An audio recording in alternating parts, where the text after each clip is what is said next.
Feedback Learnex. English forever.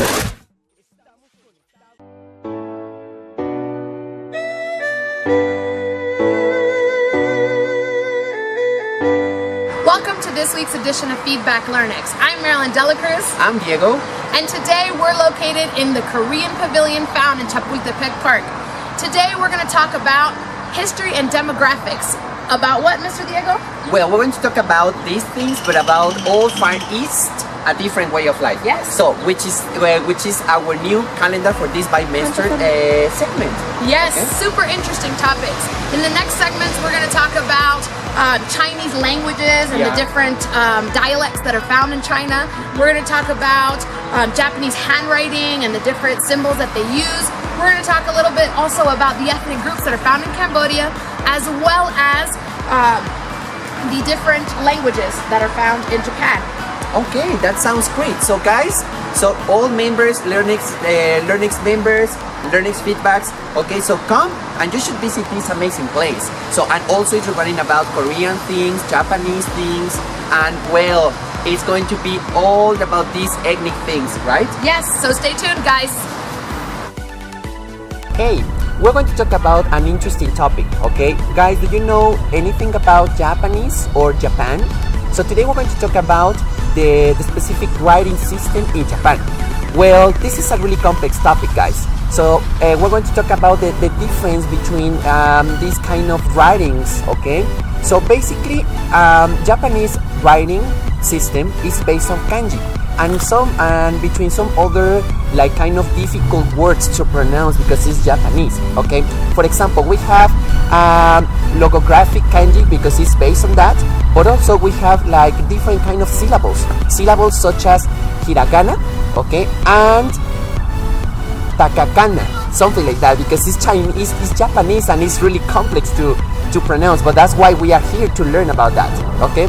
But also, for example, this is really interesting because the Japanese system or the writing system is considered one of the most difficult writings around the world, okay? And it's not compared, or maybe could be some people has compared it between German or Greek or something like that, okay? But imagine, guys, would you like to write Japanese?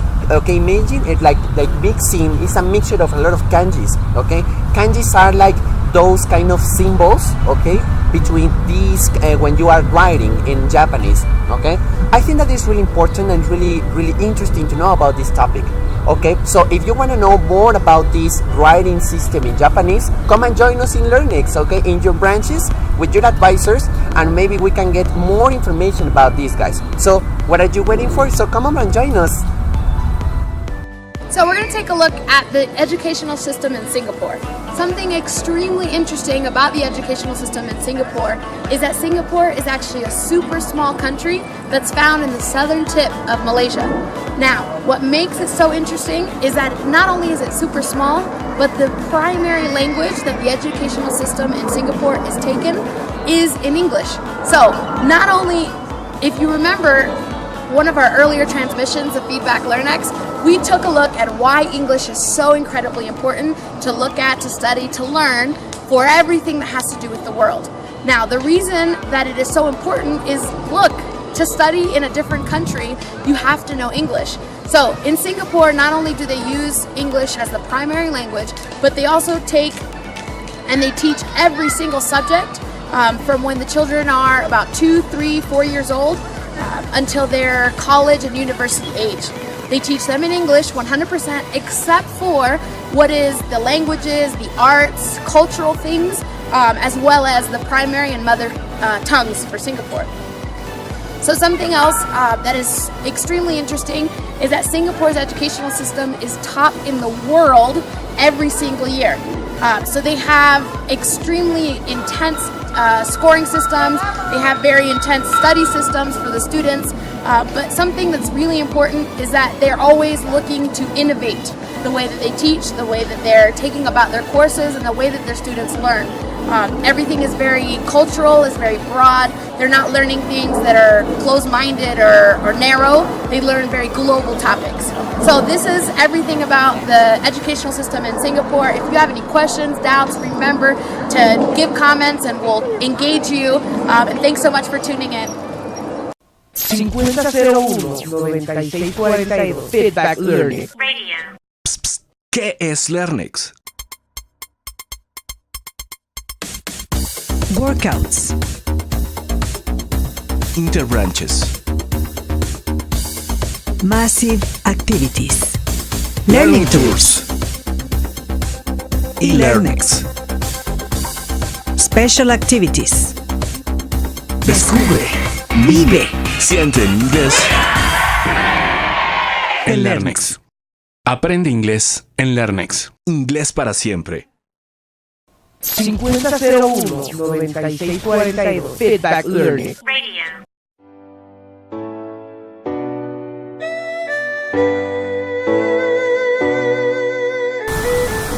Today we're going to talk about the ethnic groups found in Cambodia. Cambodia is a country that's located in the Southeast Asian Peninsula, and it is a country full and rich of ethnicity. In Cambodia, there are 4 major ethnic groups. Of those 4 major ethnic groups, one is the Khmer. Khmer is an ethnic group that is the largest, taking over 90% of Cambodia's population. This ethnic group is the oldest and it's also the richest within the political, ethnic, and cultural system found in Cambodia. The other 2 are Vietnamese, Chinese, and the last one being other. The Vietnamese and the Chinese are ethnic groups that are a little bit smaller. They make up only 5 and 3% respectively. Those ethnic groups are found in the central locations of Cambodia, and they're mainly comprised of people that have immigrated to Cambodia. Besides this, there's also ethnic groups that are found in where we locate the hills of Cambodia. The hills of Cambodia make up more or less about 1% of the population. They're a little bit unknown, unrecognized, but it's really interesting how these groups of people date back to 2000 to 3000 BC, before Christ. That's a little bit of information on the ethnic group found in Cambodia. Stay tuned to the next spot and see you later. Hey guys, well, I have an important information for you. Do you like China and the Chinese culture? So today we're going to talk about these things, okay? But basically, do you know how many languages does China speak? So here we have an important fact for you guys. So actually China is what is considered one of the most complicated languages spoken around the world, okay? And also is between seven major groups of languages. Imagine guys. So, and also is included the dialect. Okay, let's check it out. For example, here it says that in China exists 3 different kind of groups. So we have the simplified Chinese, which is the normal one, so based on kanjis. The other one is the traditional Chinese, which is the most complex one. Why? Because it's including different cultures. Okay, so it's the point to mix of kanjis and some other symbolic things. Okay, and the third group is the Pinyin. Okay, Pinyin is a really and specific writing in China. Okay, because it was based on government and all this stuff. So could you imagine how many alphabets do they have?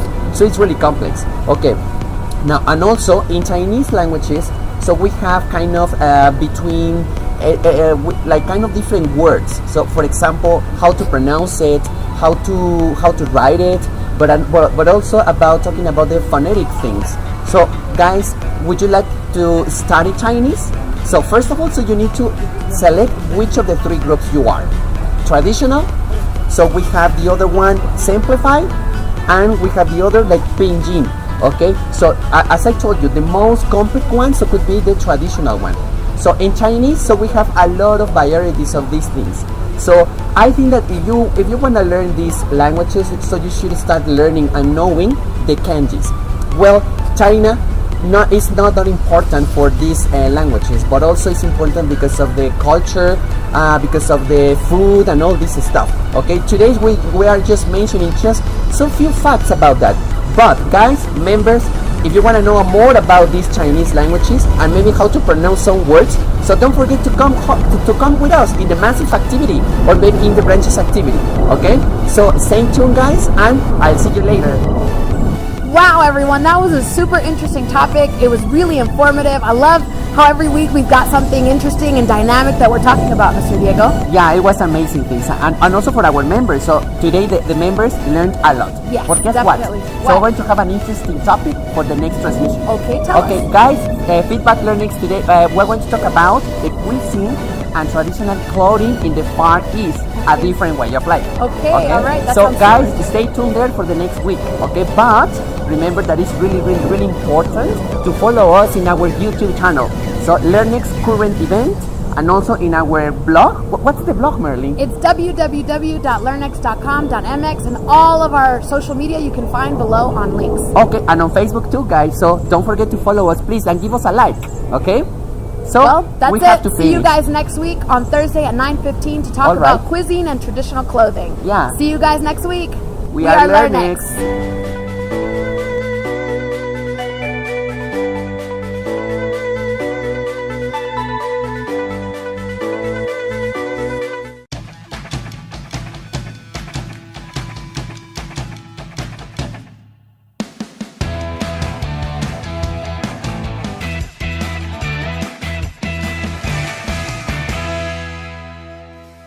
Feedback Learnex. English Forever. Estamos en sintonía. Feedback Learnex. English Forever. English Forever.